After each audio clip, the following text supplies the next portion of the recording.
Oh hey, I didn't see you there. Odie Matthews here. And you know what? On this channel we've taken a lot of looks at a lot of bags. A few bags that we've looked at.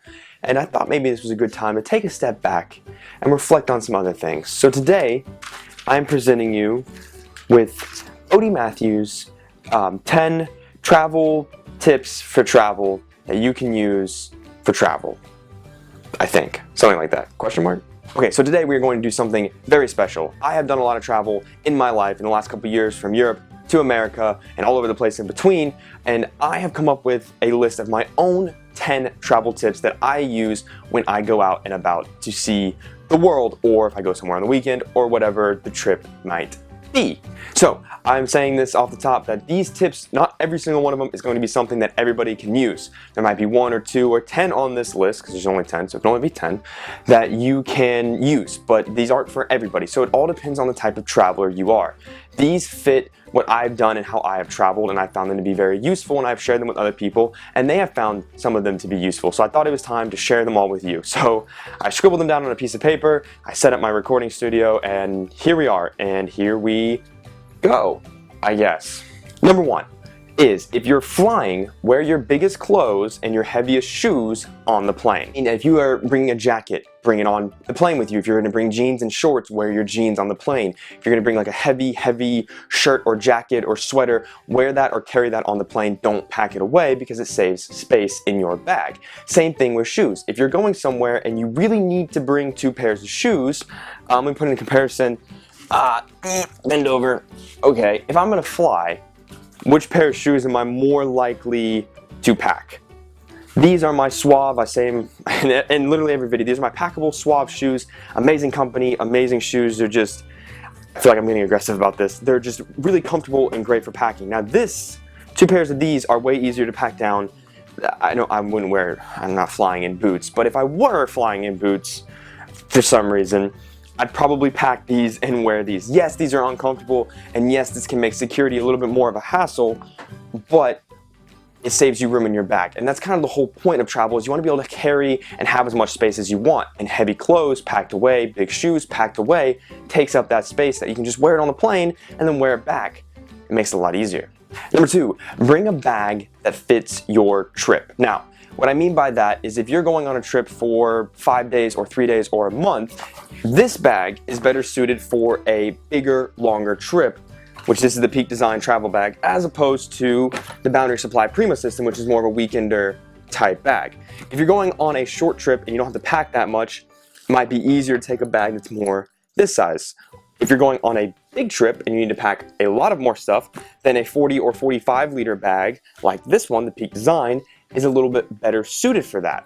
So depending on where you're going and what you're doing, you want to bring a bag that is going to be best for that trip. Okay, number 4 is a big one, and it's the one that I use all the time. Even if I'm just going in a car for a couple hours, a train, a plane, train and plane, boat, I don't know, whatever trip I'm going on, and that is to download movies, music, podcasts, and books ahead of time, day before your trip. Because what happens is, a lot of apps like Hulu, Netflix, Amazon Video, Spotify, in order to download it, you need Wi-Fi. Well, airport Wi-Fi always and typically sucks. But if you download those movies the night before, so you have movies or your podcast or whatever playlist on Spotify or whatever music you use that you download for offline use, it is best to make sure you plan ahead and do that the day before.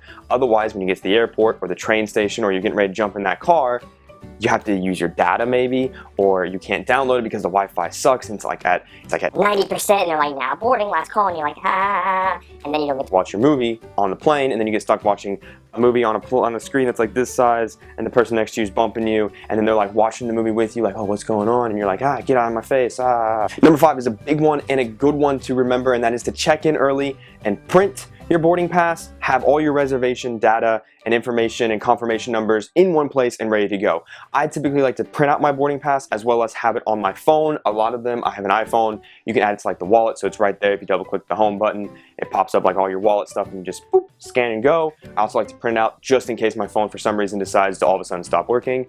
Because it's an Apple phone, let's face it, they're not the best.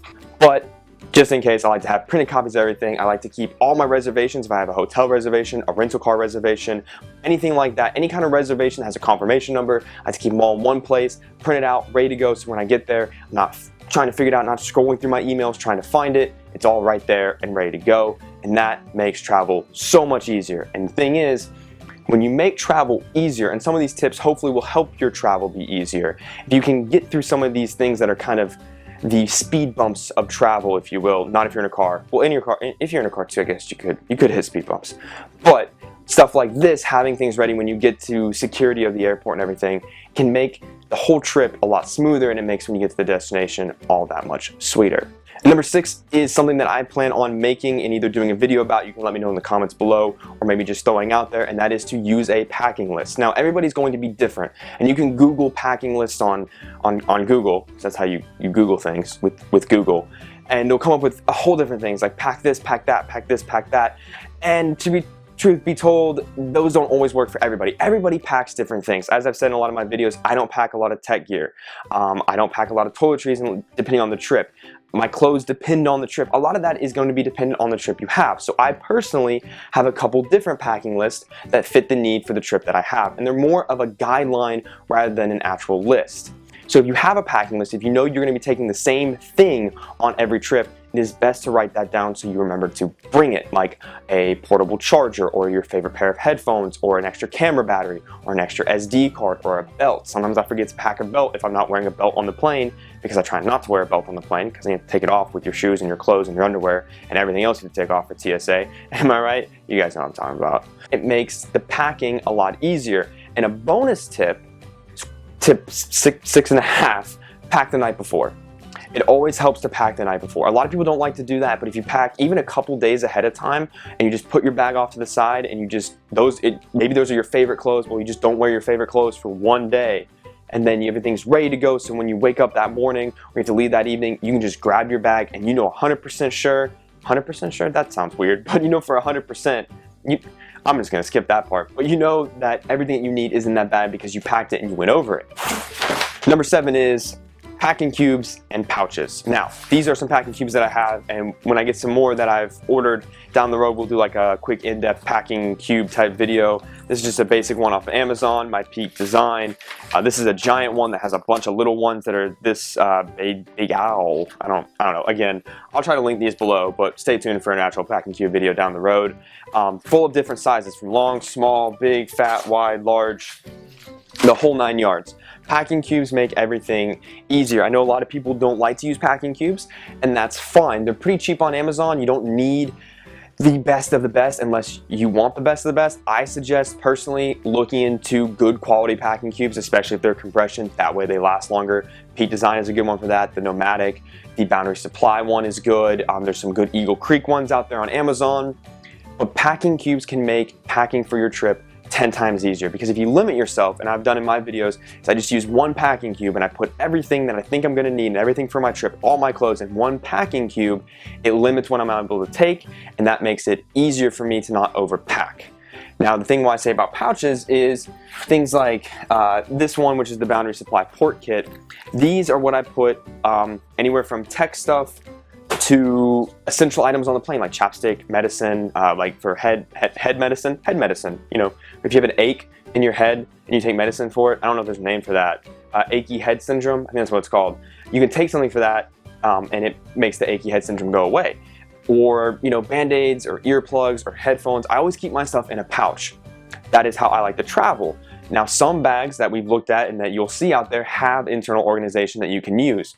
But for me, if it's something I'm going to be getting into and out of a lot, I would rather have something quick and easy rather than farting through the entire bag trying to find that one little part of the bag that has organization that I put it in. So packing cubes and pouches can help you a lot. And number 7, I think I wrote these out of order because I crossed one out, but the numbers will be right on the screen. I'll just look like an idiot. But number 7, or whatever, is only pack what you need for the trip. A lot of us and a lot of people have the tendency to overpack for trips. Now, being a minimal packer is nothing to write home about. It's not an award, there's not an achievement for it. It's just something that people do. I like to be more on the minimal side when I pack. I like to only pack the bare essentials of what I need because it makes it easier. I pack the shirts that I want and the pants that I want, and I make sure that they all match. So whatever I'm doing, I can just grab and go. I like to just grab and go because it makes it easier for me. You might not be that way. You might want to meticulously lay out every single outfit and make sure you have it. But be warned, don't overpack. Overpacking is a key to failure on a trip because what happens is you overpack and you have to sit on your suitcase with 5 other people in order to close it down, and then you get to the Netherlands and you're like, wow, I'm gonna buy all these souvenirs, and then there's no way you can get it home, and you have to either buy a second bag, which means then you're buying a second bag and paying for more luggage, or you have to leave stuff behind, or you're gonna ruin your bag trying to overpack it. It's gonna be super heavy, might be over the weight limit, and things like that are just not fun to deal with when you just got done with your awesome vacation in the Netherlands. Guessing you guys went to the Netherlands because it was the first place that came to mind. But my point is that overpacking, though we want to bring a whole bunch of stuff for a trip, you got to remember you only need to bring exactly what you need. You don't need 5 pairs of pants on a 3-day trip. You don't, unless you have chronic diarrhea, in which that case I'd probably just cancel the trip. But that's just another suggestion. Call that another bonus tip. Don't go on a trip if you have chronic diarrhea. Could be bad, could be fatal. All right, number 8 is a favorite one of mine because I have a new one that I've been using and I'm gonna do a review soon, but I'm just still using it a little bit more, and that is a packable day pack. I have 2 here as an example. The Talak, it's a waterproofing dry bag, it's a packable bag, and then the Wandrd Veer packable bag. This thing is amazing, I've been using it a lot. Hopefully I have a review on this one soon to come. It's got inflatable inserts, which make it just so much easier, but for those of you that maybe be like, why would I bring that? Okay, so again, say you're taking the Peak Design travel bag, right? And you're going to Germany, right? Germany. This might fit everything you need for clothes and gear, and you know, you might put the camera cube in there and you have everything, but then you get to where you're going and you're like, oh, I need to take my camera, I need to take this, I need to take that, I need to take this. You don't want to carry this big 40-liter bag around. You don't. But this takes up literally no room if you lay it flat. Now, a lot of these are like meant to kind of like roll into themselves and roll into like a little ball. I found they take up more room that way. I like to just lay them flat, personally. So being able to use a bag like this when you get where you're going and it fits kind of all your daily essentials makes travel a little bit easier instead of hauling around a giant bag like this one. Okay, and number 9 is always bring cash in the currency where you are, depending on where you're going.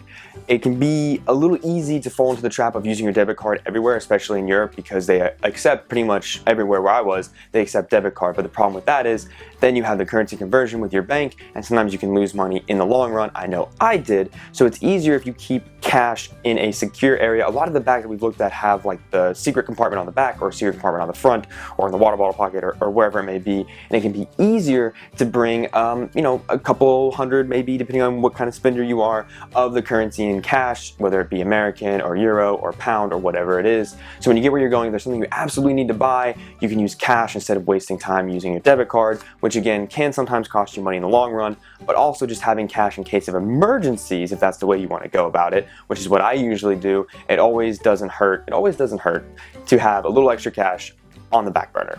And the final tip, tip number 10, is practice your trip. And this sounds weird, but what I'll do if I'm going on a big trip where I know I'm gonna need to bring a lot of things, I know that packing can be kind of a nightmare, I'll practice packing and I'll practice some of the things of the trip a couple times leading up into when I leave, the week into when I leave would be a better way of saying that. Because it can be kind of nice to know exactly what you're going to be bringing and what fits and what doesn't. And if there's some things that I think I want to bring and then I find out that they don't fit on the day of I'm trying to pack, then I have to kind of scramble. So what I do now is I kind of pack a little bit in advance. These are what I want to bring. Can I fit it all? No. What do I not need? Take that out. And then now I know what I need to do when it comes time to pack. And also just practicing your trip, making sure before you leave, and this kind of goes back with the checklist, but just making sure before you leave that you have everything you need, all your ducks in a row, all your bags on a cart, if you will. That was a terrible, terrible joke. But my point is that practicing your trip can make it smooth and easy. Okay, so these are just 10 easy tips and tricks that I've come up with over the years of travel. Your mileage may vary. You can try these out. Maybe they'll work, maybe they won't. You kind of find what fits and what doesn't for you. But if you have your own tips and tricks that you use for travel, put them in the comments below, share them with me, share them with everybody. I'd be very, very interested to see what they are and how you use them. If there's any tweaks or things that you'd like to add to my list that maybe make them a little bit easier, definitely let me know. I'm always looking to expand my travel and tip knowledge. If there's any of these that you like, please let me know. If there's any that you didn't like, let me know. I want feedback is what I'm saying, I guess. Positive or negative, you decide. But my point is that I hope that these will work for you and that they will help you on your trip, because that is the whole point. The whole point of this whole channel is to help you find the bag or the pair of pants, or in the future the clothes, the dopp kit, packing cube, the travel tip, whatever it may be that helps make your travel easier. That is the whole point, and that is the whole reason I'm here. Okay, so I will write these up and I will post them to my Instagram. If you want to follow or just click on there and go get a screenshot of it, I will have that link below or on the screen, my Instagram username, whatever, if you want these written out in a little bit more of an articulate way rather than me just sitting here rambling. But leave a like if you like, subscribe if you want more videos and more content like this that are travel oriented. And as always, thank you guys so very much for watching, and I'll see you next time.